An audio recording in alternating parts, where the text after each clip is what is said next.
ओम नमः परमात्मने नमः। ओम नमः परमात्मने नमः। ओम नमः परमात्मने नमः।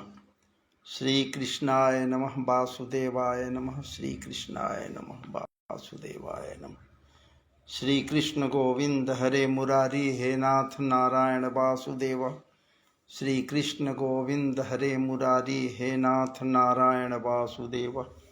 श्री कृष्ण गोविंद हरे मुरारी हे नाथ नारायण वासुदेव। श्री कृष्ण गोविंद हरे मुरारी हे नाथ नारायण वासुदेव। श्री राम जय जय राम। श्री राम जय जय राम। श्री राम जय राम। श्री राम जय जय राम। श्री राम जय कृष्ण जय कृष्ण। विगत नवरात्रा के प्रारंभ प्रतिपदा से आपके समक्ष में लगभग प्रतिदिन जुड़ जाता था और भगवती के भक्ति में, भगवती के उपासना अनुष्ठान आदि क्रम में 9 दिनों तक, 10 दिनों तक लगातार रहा। संपुटित पाठ हो रहा था, संपुट पाठ कर रहे थे अपने ही आवास पर। इसके पश्चात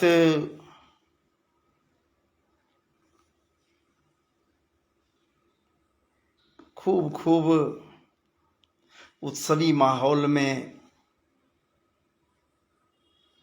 और श्रद्धा संपन्न होकर हम सब के सब पारिवारिक परिवेश के लोग मिलकर उपासना अनुष्ठान नवरात्रा का समापन किया।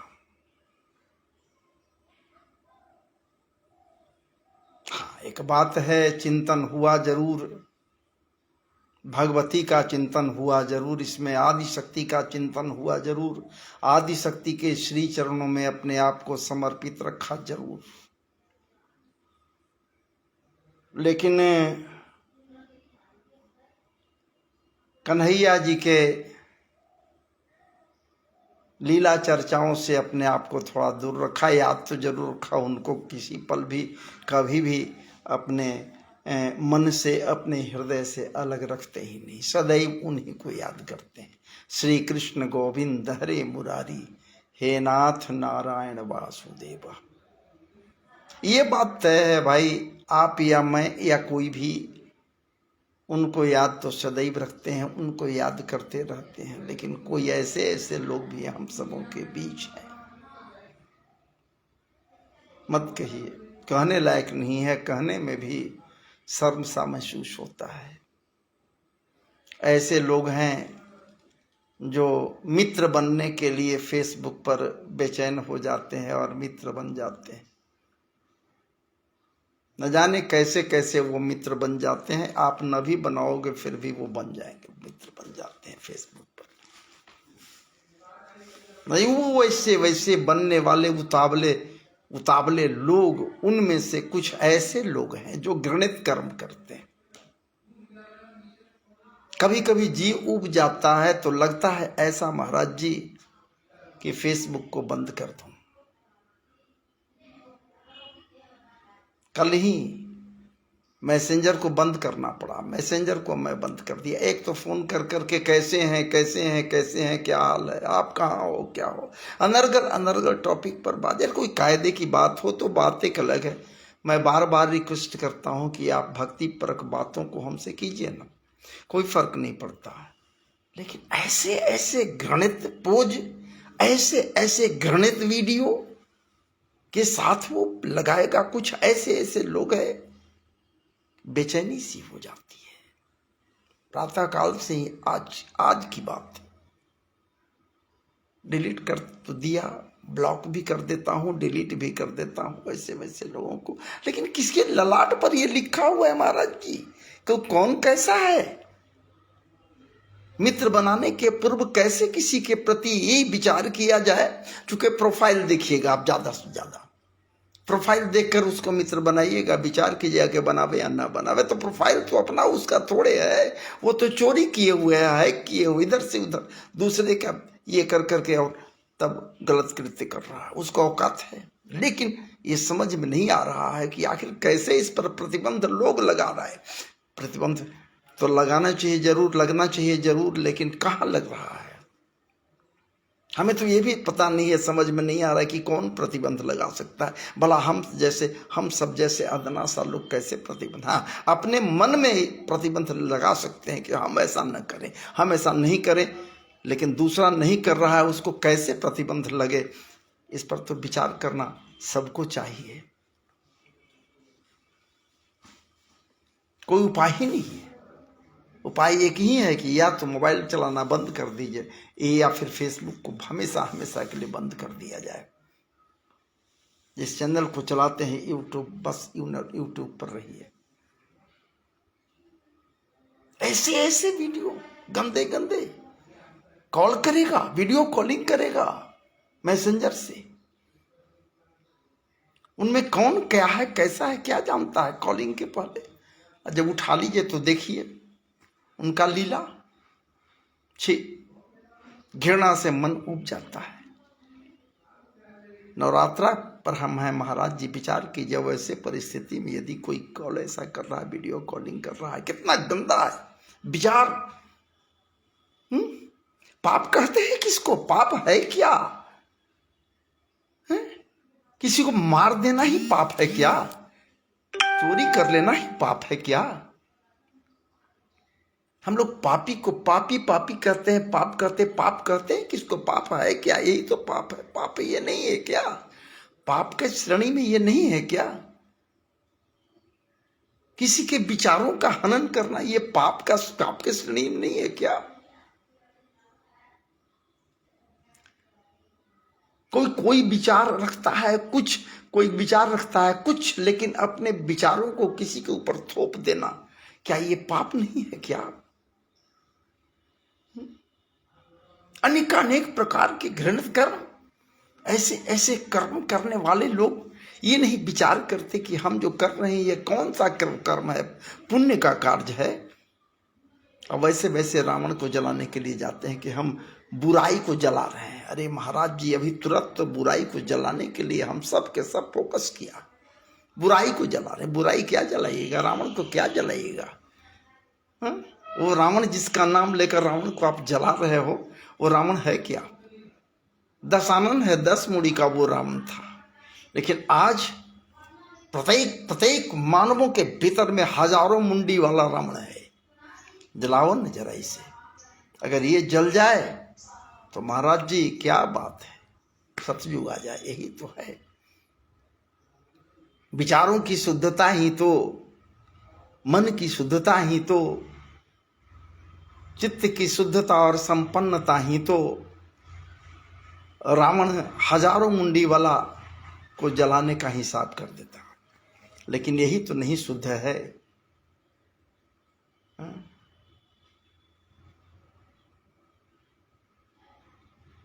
पाप तब न कहा गया है, भागवत जी भी कहीं ने, ए मानवा ते कृतस्तु पापा सदा दुराचार रता विमार्गगा। एक दिन दो दिन नहीं, सदा दुराचार रता। अभ्यस्त वो है, दुराचार करने के लिए वो आचार से विमुख है,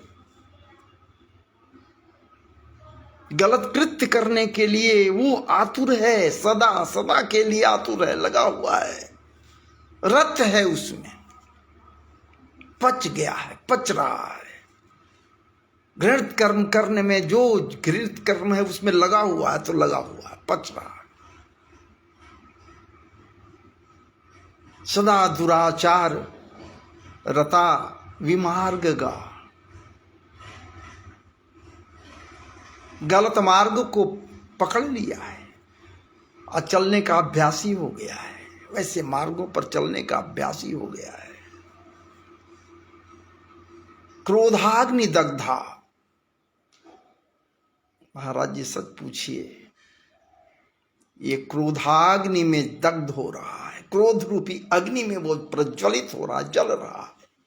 क्रोध उसके आनंद से छलक रहा है, क्रोध दिखलाई दे रहा है, वो क्रोधी है, क्रोधाग्नि में दग्ध है। क्यों? विचार तो करना होगा, आखिर क्यों क्रोधाग्नि में वो दग्ध है? क्रोध होता है क्यों? कोई क्रोधित होता है क्यों? विचार तो हम सब यदि करें तो जरूर पालेंगे कि आखिर क्रोधित क्यों होता है लोग, हम सब क्यों क्रोधित होते हैं। क्रोधाग्नि दग्धा, आखिर क्रोधाग्नि में दग्ध क्यों होते हैं? क्रोधाग्नि धारण कैसे, क्रोध आता है क्यों? किसी चीज को पाने के लिए व्याकुल जब होते हैं कि हम पाले, हमको मिल जाए, हमको ये इच्छित वस्तु, हम इच्छा कर रहे हैं कि हमको ये मिल जाए, और वो मिलता नहीं है, पाते नहीं। कितना बढ़िया चीज है, ये हमको मिल जाता, हम ये कितना है उसके पास, ये हम ले लेते, चाहे जैसे ले लें। धन संपत्ति वैभव जो कुछ भी किसी के पास है तो हम ले लें, ये भाव किसी के आनंद पर आता है। कोई विचार करता है कि हम झपट लें, झटक लें, किसी से छीन लें, ले लें, लेकिन वो नहीं मिलता है, वो नहीं देता है। कहता है कि मैं कैसे दे दूं, मेरा ये प्रिय वस्तु है, मैं तुझे कैसे दूं, नहीं दे सकता मैं, नहीं मिला।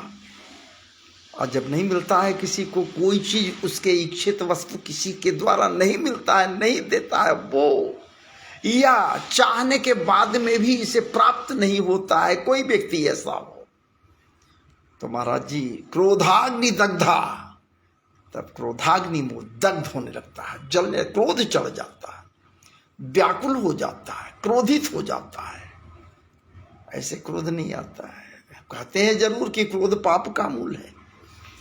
अब विचार हम सब करें कि क्रोध पाप का मूल है या इच्छा पाप का मूल है? इच्छा, चाहत, चाह, प्राप्ति की कामना, ये पाप का मूल है। और जब नहीं मिल पाता है तो क्रोधित कोई हो जाता है, क्रोध चढ़ जाता है। क्रोधाग्नि दग्धा अकुटिलाश कामिना। और महाराज जी ऐसे लोग तो कुटिल कैसे होते हैं? क्या बात है, कुटिलता से भरे हुए होते हैं। क्रोधित तो हैं, क्रोधाग्नि में दग्ध तो हो ही रहे हैं, और कुटिल ऐसे हैं जिसके विषय में क्या कही जा सकती है। इधर से उधर, इधर से उधर ही करना उनका स्वभाव हो जाता है। अनेकानेक कामनाओं से युक्त होते हैं। कुटिलाच कामिना, सदैव काम में प्रवृत्त होते। काम का मतलब क्या? ये वर्क नहीं, ये कार्य नहीं, ये कृत्य नहीं, काम, इच्छा, चाह, कामना, निष्काम नहीं होते। कामनाएं, इच्छाएं, चाहत इतनी बलवती होती है कि उसी में महाराज जी सब के सब लगे रहते हैं। क्रोधाग्नि दग्धा कुटिलाश्च कामिना, ऐसे ऐसे लोग इस समाज में होते हैं भी, आज भी हैं। क्या बात है, विकृत स्थितियां हो गई हैं, सब के सब विकृत विचार वाले हो गए हैं। अधिकतर लोग, हम सब के सब नहीं, अधिकतर लोग उसमें विकृत विचार वाले हैं। ऐसे विकृत विचार वाले लोगों के लिए क्या उपाय हो सकता है, क्या दवा हो सकता है? कोई दवा है? एकमात्र साधन है महाराज जी, आध्यात्म। आध्यात्म के अलावा दूसरा कोई साधन नहीं है। जो आध्यात्म में लग गया, तो निश्चित रूप से ये सारे जो दुर्गुण हैं, दुर्विचार हैं, दुर्व्यसन हैं, ये सब व्यसन ही सब के सब समाप्त होते हैं। मैं नहीं कह रहा, ये हमारे श्रीमद् भागवत जी के अनुसार मैं बोल दिया, कह दिया। सुखदेव जी महाराज से परीक्षित जी पूछ रहे हैं आखिरकार, और सच पूछिए तो सुखदेव जी महाराज से परीक्षित जी पूछ दिए, अब परीक्षित जी को जवाब दे रहे हैं। लेकिन वास्तविकता ये नहीं है। वास्तविकता तो ये है कि सनकादि ऋषियों के द्वारा जो मुख्य श्रोता नारद जी बैठे हुए हैं आनंद घाट पर, वो पूछ रहे हैं कैसे कैसे लोग जो पापी होते हैं, कैसे कैसे पाप में प्रवृत्त लोग जो हैं वो पुण्य को प्राप्त कर लेते हैं इस अनुष्ठान से, इस उपासना से, जिस उपासना के प्रति आप के लिए आप बैठे हैं, कथा प्रसंग कर रहे हैं।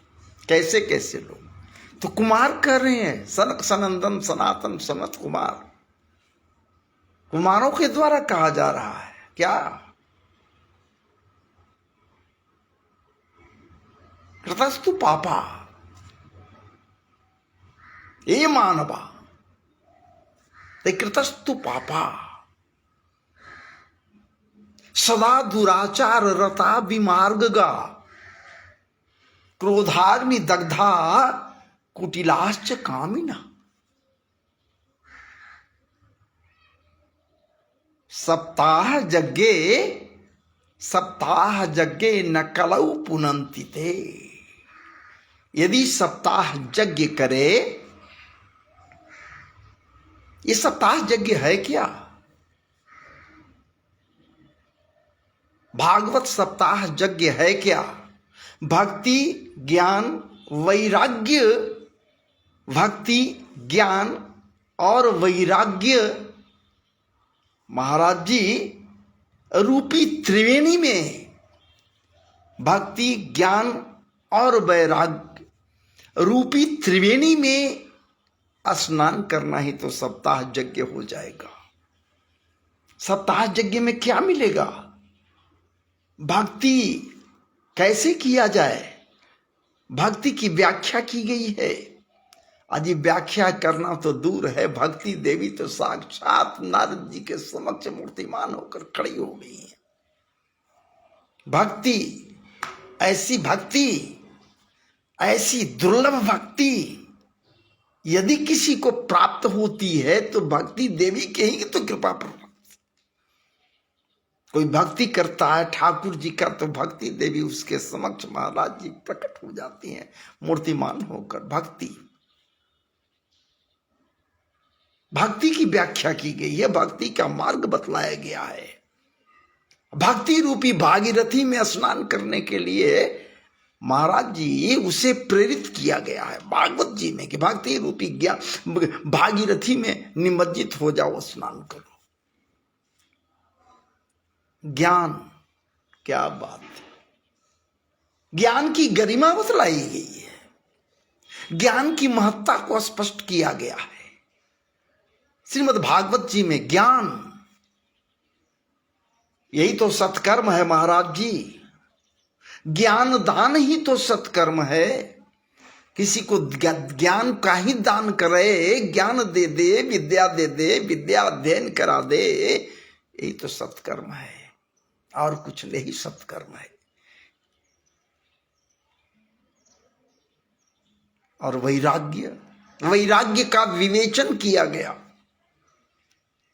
वैराग्य क्या है, वैराग्य कैसे हो? समस्त कामनाओं का त्याग ही तो वैराग्य है। समस्त कुविचारों को ही त्याग दे, सब कुछ छोड़ दे, तो वैराग्य तो निश्चित रूप से धारण कर लेगा। स्पृहा रहित हो जाए, स्पृहा रहित हो जाए, कैतव रहित हो जाए, यानी कपट रहित हो जाए, तो और क्या चाहिए? वैराग्य को धारण कर ले सकता है। तो कहने का मेरा मतलब है कि भक्ति, ज्ञान और वैराग्य के त्रिवेणी में इस सप्ताह यज्ञ में जो निमज्जित हो जाता है, जो स्नान कर लेता है, मैंने कहा सनकादि ऋषियों के द्वारा कहा जा रहा है, वो सनकादि ऋषि जिनके मुखार बिंद से सदैव एक ही आवाज है, हरि शरणम हरि शरणम हरि शरणम हरि शरणम। इसके अलावा और कोई आवाज नहीं है। हरि हरि है हजार हाथ वाला। तब तो कहा गया महाराज जी, मैं वेदों में भी तो नेति नेति बात है, वेदों में तो भाई है। सहस्त्र शीर्षा पुरुष सहस्राक्ष सहस्त्रपात, सहस्त्रों पैर हैं, सहस्त्रों नेत्र हैं, सहस्त्र सिर हैं, सहस्त्रों सिर हैं। सोच लीजिए, एक दो नहीं, सहस्त्र शीर्षा, सहस्त्र शीर्षा पुरुष, वैसे पुरुष।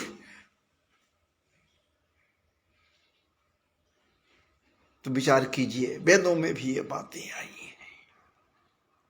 वैसे श्री हरि, हरि है हजार हाथ वाला, हरि है हजार हाथ वाला, जिसके विषय में भूत भाव भी कर रहे हैं। उमा कहूं मैं अनुभव अपना, असत हरि भजन जगत सब सपना। बाकी कुछ सब सपना है।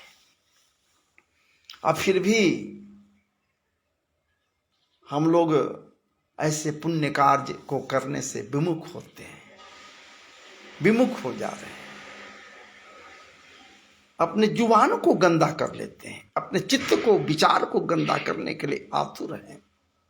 मुख से ऐसे ऐसे गलत गलत बातों को निकालेंगे, ये नहीं विचार करेंगे कि मेरा जुबान गंदा हो जाएगा। क्या बात है। इच्छा करेंगे पाने के लिए तो क्रोधाग्नि दग्धा कुटिलाच कामिना। और सप्ताह यज्ञ न कलौ पुनन्ति थे। ऐसे ऐसे लोग भी सप्ताह यज्ञ यदि करते हैं, मतलब भक्ति, ज्ञान और वैराग्य के त्रिवेणी में स्नान करना चाहते हैं, विचार करते हैं, सोचते हैं कि हम स्नान कर लें, निमज्जित हो ले, अर्थात सप्ताह यज्ञ करें, भागवत सप्ताह कर लें, महाराज जी ऐसे लोग भी पवित्र हो जाते हैं। कीरात हूणांग्र पुलिंद पुलकसा, कीरात हूणांग्र पुलिंद पुलकसा, आभीर कंका यवना खसादया, एन्ने च पापा जदुपाश्रयाश्रया, शुद्ध्यंति तस्मै प्रभविष्णवै नमः। ऐसे ऐसे लोग जो कुकृत्य करने वाले लोग हैं, कुविचार रखने वाले लोग हैं। कैसे कैसे लोग भाई? तो कीरात हूणांग्र पुलिंद पुलकसा, आभीर कंका जबना खसा दया। ऐसे ऐसे लोग भी यदि भगवान का नाम लेते हैं, नाम लेने मात्र से, उनके शरण में जाने मात्र से शुद्ध हो, शुद्ध्यंति तस्मै प्रभविष्णवै नमः। ऐसे लोग भी भगवत कृपा से, विष्णु नारायण की कृपा से पवित्र हो जाते हैं। तब तो महाराज जी वो परम व्यापक, सच सत घन संपन्न, सत्य चित्त घन संपन्न सच्चिदानंद प्रभु, उसके लिए सब बराबर है, समत्व भाव रखता। कैसे कि व्याधस्य चरणं ध्रुवस्य चवयो, व्याधस्य चरणं ध्रुवस्य चवयो, व्याधस्य चरणं ध्रुवस्य चवयो, अविद्या गजेंद्रस्य का। विचार कीजिए आप ही, आपके लिए प्रश्न है, हमारे लिए प्रश्न है, हम सब विचार करें कि वो कैसा है, परमात्मा है वो कैसा है जिसकी चर्चा होगी यहाँ। सत्य चित्त घन, वो परम, क्या बात है, व्यापक स्वराट है, जिसके विषय में नेति नेति वेद भी कह दिया। तो व्याधस्य आचरण ध्रुवस्य चवे, उस व्याध का क्या आचरण था महाराज जी, जिसने इनके तलवे में बाण मारा। व्याधस्य आचरण ध्रुवस्य चवे, अविद्या गजेंद्र से क्या, उस गजेंद्र के पास विद्या था क्या? कहीं कोई यूनिवर्सिटी में भक्ति का पाठ पढ़ने गया था क्या? सब भगवत कृपा, उसी ठाकुर की कृपा। विद्या गजेंद्र से का आकुब्जाया किम नाम रूपमधिकम किम तत्सुदामनो धनम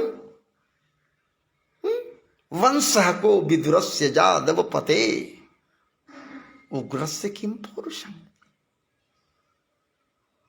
तो भक्त तुष्यति केवलं न च गुणैर भक्त प्रिय माधव। वो भक्त के लिए बड़ा ही प्रिय है, प्रेमी। ये विचार क्या हम सबों के बीच आज हमारे समाज में नहीं होनी चाहिए? क्या हम सबों के बीच जो पल रहे हैं, बढ़ रहे हैं बच्चे हैं, क्या उनके प्रति भी हम नहीं सोच सकते, विचार कर सकते कि हम अगर गलत कृत्य कर रहे हैं, हम यदि गलत कृत्य कर रहे हैं तो इसका प्रभाव बच्चों के ऊपर क्या पड़ेगा? घर घर हाथों हाथ मोबाइल है महाराज जी। गलत कृत्य करने वाले वो बच्चे नहीं हैं, वो सयाने लोग हैं जो मोबाइल पर गलत कृत्य करते हुए डालते हैं। विचार कीजिए, और बच्चों के हाथ में वो मोबाइल है। क्या प्रवृत्ति नहीं बदल जाएगी? नहीं बदल रही है। समाज की स्थिति के प्रति क्या हमारा दायित्व नहीं है? आपका दायित्व नहीं है? हम लोग नहीं समझ सकते, नहीं सोच सकते कि हम गलत कृत्य कर रहे हैं? शर्म से आंखें झुक जाती है, नेत्र झुक जाते हैं।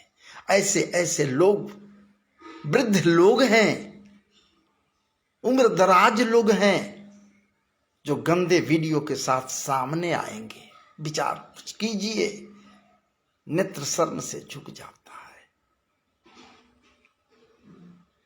लेकिन कोई उनके लिए रोक नहीं हो रहा है, कोई टोक नहीं है। क्या हो सकता है? हम लोग बार बार फेसबुक पर डालते हैं, लिखते हैं, सब लोग लिखते हैं ऐसा कृत्य न करें लोग, ऐसे लोग मित्र न बने। मित्र बनते हैं लोग, ऐसे ऐसे कृत्य करते हैं, तो ऐसा समाज को विकृत करने से क्या फायदा? अरे आपका बेटा, आपका बच्चा, आपका पोता, आपकी पत्नी, आपकी बहन, आपकी माता, क्या वो नहीं देख सकती होगी या देखती होगी? नहीं देखी होगी आपके इस कृत्य को? विचार करो। विषर्मियों, शर्महीन, लज्जाहीन, क्या उनका हृदय तुम्हारे प्रति नफरत से नहीं भर जाता होगा जो तुम कर रहे हो कृत्य? ठीक, यार छोड़िए। तो हमारा वो प्रभु, हमारा वो ठाकुर जी महाराज है कैसा? हमारा ठाकुर जी ऐसा ही तो बड़ी है। अरे वो तो वो है, वो तो वो है जो अपनी माता, अपनी बुआ को कह दिया, अपनी बुआ को कह दिया कि देखो बुआ, ये बात तय है कि मेरे हाथों इसका मारा जाना है। मैं नहीं कह रहा हूं, मैं नहीं कह रहा हूं, तुम कह रही हो कि क्या तुम मार दोगे? क्या तुम्हारे हाथ मरेगा क्या? आपको ये पता भी है, हमको पता हो या ना हो, छोड़ दो, लेकिन आपको ये पता हुआ ना, आकाशवाणी हुआ ना, चाहे जैसे भी हो, आपको ये पता है कि आपका जो पुत्र है, आपका जो बेटा है बुआ, ये मेरे हाथों मारा जाएगा, ये आपको पता है? तो हाँ बेटे, हमको ये पता हो गया तब जब अद्वितीय अलौकिक अद्भुत रूप में इसका जन्म हुआ। 3 आंखें, 2 हाथ और अद्भुत रूप में जब जन्म हुआ इसका, तो भयभीत हम सब के सब हो गई। आकाशवाणी हुआ कि जिसके गोद में ये जाएगा, ये तीसरा नेत्र समाप्त हो जाए, ये अद्भुतता जो है ये समाप्त हो जाए, सामान्य हो जाए ये बालक, तो समझ लेना उसी के हाथ इसकी मृत्यु हो गई। अनेकानेक लोग इसे गोद में लिया बेटे, लेकिन ऐसा नहीं हुआ। तुम्हारे गोद में जाते ही ये नेत्र इसका समाप्त हो गया, 2 हाथ जो विशेष था ये भी समाप्त हो गया, अद्भुतता समाप्त हो गया। तो तेरे हाथों मारा जाना है। मैं तो समझ गई। तो क्या मेरे पुत्र को मार दोगे? अपने भाई फुफेरे भाई को मार दोगे? अय कृष्ण ये न बता, अय माधव ये न बता, अय बेटे ये न बता कि अपने ही भाई को मारोगे? वो बालक है भी, अभी ज्यादा जवान नहीं है। वो कहते हैं कि अरे बुआ, आप जो कह रही हो आप कैसे जान गई? एक तो आपको जानने का प्रयास नहीं करना चाहिए था। आप प्रयास की तब तो आकाशवाणी हुआ। जो था उसी को वैसे ही छोड़ देना चाहिए था। नियति पर नियति का देन मान करके चुप रह जाना चाहिए। लेकिन आप तो व्याकुल हो गई, जान गई। जब जान गई, अब मेरे गोद में आते ही जब इसका नेत्र या ये सब कुछ समाप्त हो गया, सामान्य हो गया ये शरीर इसका, तब तो बुआ ऐसी बात होगी, तब तो हमारे हाथ से ये मारा ही नहीं जाएगा। हमें मारना ही होगा ना। अब लगी वो अनुनय करने, विनय करने। भगवान वासुदेव समरिया सरकार का बाल छवि है अभी, उन्हीं के समक्ष ये लगी कहने कि बेटा ऐसा मत करना। कृष्ण भगवान ना, भगवान कहते हैं कि ये बुआ ठीक है, जब ऐसी बात है जा, ऐसी बात है तो जा, मैं क्षमा करूंगा 100 अपराध तक क्षमा करूंगा। इसका 100 वैसा अपराध सामान्य नहीं, वैसा अपराध जो अक्षम्य होगा, जो क्षमा करने लायक नहीं होगा। प्रत्येक अपराध पर इसको मृत्यु दंड दिया जा सकता है। ऐसा अपराध यदि ये करेगा तो 100 अपराध तक हम क्षमा कर देंगे। लेकिन 100 जैसे ही पूरा होगा, मेरे हाथों इसका वध हो जाएगा। और सच पूछिए महाराज जी, वो ठाकुर जी सत्यव्रत जो है, सत्यभाषी है, सत्य कहने वाला है, सत्यव्रतम सत्य परम सत्यम सत्य जोनि निहितम च सत्य। क्या बात है, जिसका सब कुछ सत्य ही है, सत्यात्मक ब्रह्म है, वही परम सत्य है। परम सत्य और कुछ नहीं है। जन्माद्यस्य जतोन्वयादि तरतश्चार्थे स्वभिज्ञ स्वराट तेने ब्रह्म हृदय आदि कवय मुह्यंति जत सूर्य तेजो वारी मृदाम जथा विनिमय वो जत्र सर्वो मृखा धामना स्वेन सदा निरस्त कुहुकं सत्यम परम धीमहि। ओ सत्यात्मक परम धीमहि है, वही तो, वही परम ध्यान करने लायक है, सत्यात्मक ब्रह्म है। और वो सत्यात्मक ब्रह्म जो है परम सत्य है। इस प्रकार से महाराज जी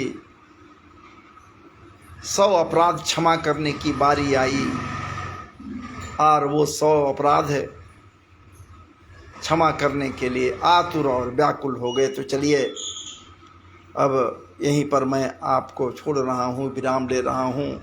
जहाँ हमें जाना था हम आपको आज नहीं लेकर चले, फिर बाद में डिस्टर्ब हो रहा है आपको। तो आप बगल में क्या कहें, कार्य हो रहा है, ट्रैक्टर की आवाज़ आपको मिल रही होगी।